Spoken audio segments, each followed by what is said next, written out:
This was posted in the Toronto Star, January 4th, 2010. Social network economy leaving business behind. Resistance, disbelief, still a common response.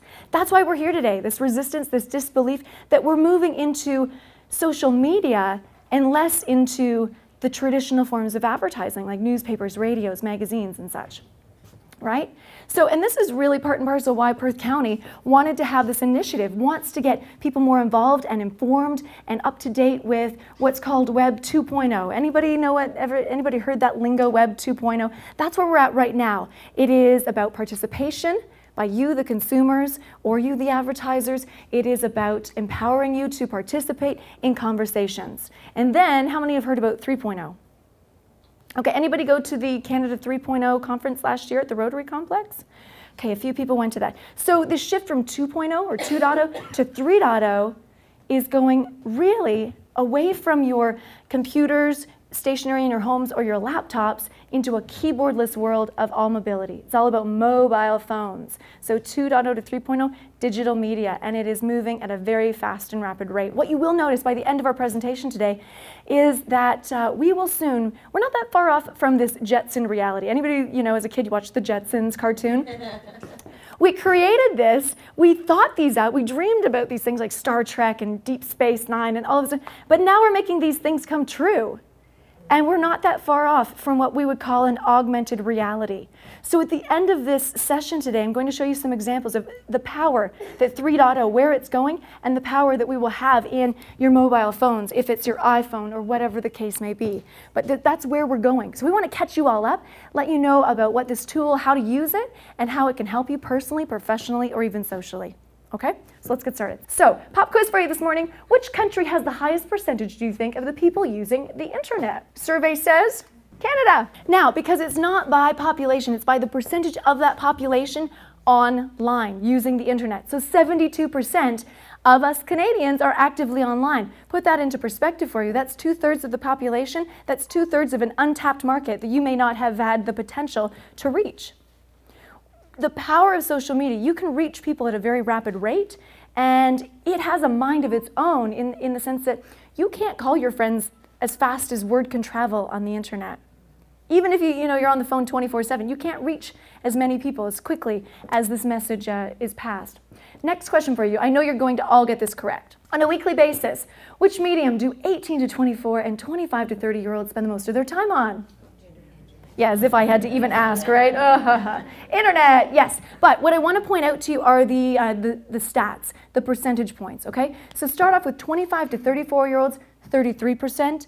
We bumped that up, 18 to 24-year-olds, 40%. Now someone a few nights ago, a gentleman said, I want to know about the older people. What about the older stats? And I said, I'm getting to it. I got to get there first. Just give me a second here, right? What we have to keep in mind, though, is as this population continues to age, those percentages are going to increase, right?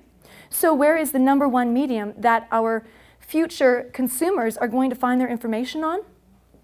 It's going to be the number one medium, of course, the internet. It's why we're having these problems at the moment. Did anyone hear last night City TV laid off 36 people?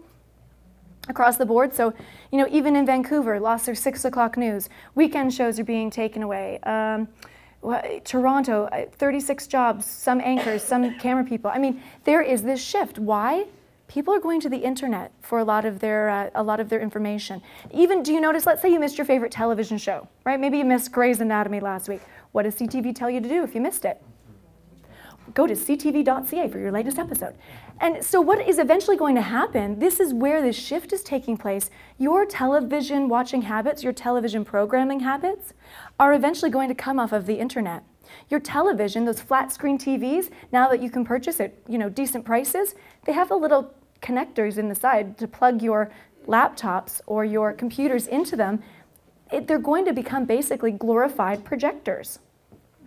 When you think about it, that's what that television is going to do. Anybody at the holiday season have your family or friends over, and instead of watching a movie, if you're like my family, we're all gathered around a laptop and watch the latest YouTube videos. Anybody else do that? Because that's what we do. We share information, we share laughter, and I'm going to really help you today to assist you. How do you stand out from the noise? How do you stand out from all of these hundreds of millions of videos that are out there as well. So we have a lot of material to cover today. So next question for you. What percentage of the online population are now watching videos on the internet? 25, 57, 73, or 88%? 88% video viewing, and it continues to grow and climb. We have become this YouTube population, this YouTube generation, and we want to watch and engage, and we're reading less. It's interesting, social media actually began with blogging. How many people have a blog or blog for their company or personally, professionally? Do you know why blogging has still become very popular or is very popular? Anybody have any ideas? Other than to inform people? Has a couple of reasons. Okay, let's go back to Google for a minute. We're all on the same level. We know what Google is, right? Have you heard that Google has bought or purchased YouTube? Okay, so they're one of the same. Okay, so in Google, for instance, if you have a website, has anybody ever used Google Analytics? A couple of people know what I'm talking about. Okay, so in Google Analytics, you can put your website into Google Analytics, and it will tell you things about your website, like who is coming to your site, how many people have been there, how long they're spending on your site, all this information, and it's absolutely free to you. Okay? So what happens is in Google Analytics or in Google, if you have a website and you have not updated your website, it lays, let's say, dormant, you haven't done anything with it for like, 6 months to a year, what happens is very frequently these Google bots go through all of the millions of sites and they register them, right? And it's just numbers, but if they don't see a change, like zeros, ones, and all that technical stuff, but if there is not a change, your site will fall down in relevancy because nothing has improved, like nothing has changed on it.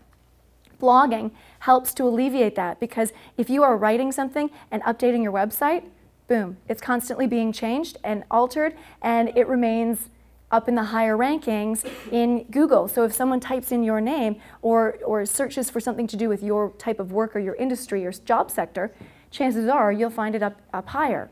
So blogging was actually and is actually the first form of social media at the bare grassroots. Okay, so let's keep that in mind. We've talked a little bit about blogging. We mix in video now. Why this number is so big, 88%? Well, now you're going to find a lot of corporate companies are using video for their storytelling, especially now that Google bought YouTube.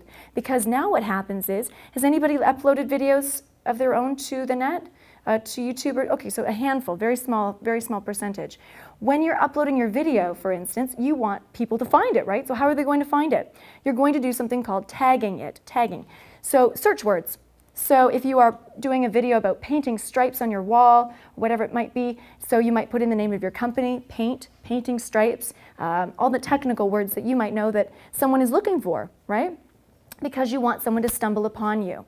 So, and when you mix that in with Google, those are the two most powerful search engines out there. So when we're talking about search engine optimization, which today's session isn't about that, but this is why video, for instance, is starting to become very popular because people are watching it, they're engaging in it, and it also helps you in your search engine optimization as well. If anybody is using Flash, for instance, on their websites, has anyone noticed that websites have really changed? The face of websites, they used to be all about, oh, look at all the fancy things you could do. It was very flashy, right? When Flash first came out. The difference now is Google does not recognize any applications in Flash. So if your videos, for instance, are embedded into a Flash program, you're falling down in the rankings because it doesn't recognize it. So a lot of websites now have gone back to the basics, very clean, very crisp, all more so about information and connecting to Facebook, Twitter, YouTube, and LinkedIn, using those social mediums instead of it making it look all glitzy and glamorous. So we are in the middle of this huge shift. I mentioned to you we're at 2.0 right now, and we're going to 3.0. So we got to get you all caught up here so that you can head here eventually with your cell phones. And I know what you're thinking, oh my gosh, I got to do this on my phone now, and I got to go here. Too much information. Before we go any further, I don't want you, if you haven't even dove into social media yet, tried any of this, don't be overwhelmed. Pick one thing, okay? Pick Facebook, Twitter. Don't do it all at once. But then what you'll learn, even in training, is it's actually not that time consuming. People will say, how much time do you spend doing this? Someone yesterday said, it was Bernie Wheaton, she said, I spend about the same amount of time as I brush my teeth. People said, how long do you brush your teeth for?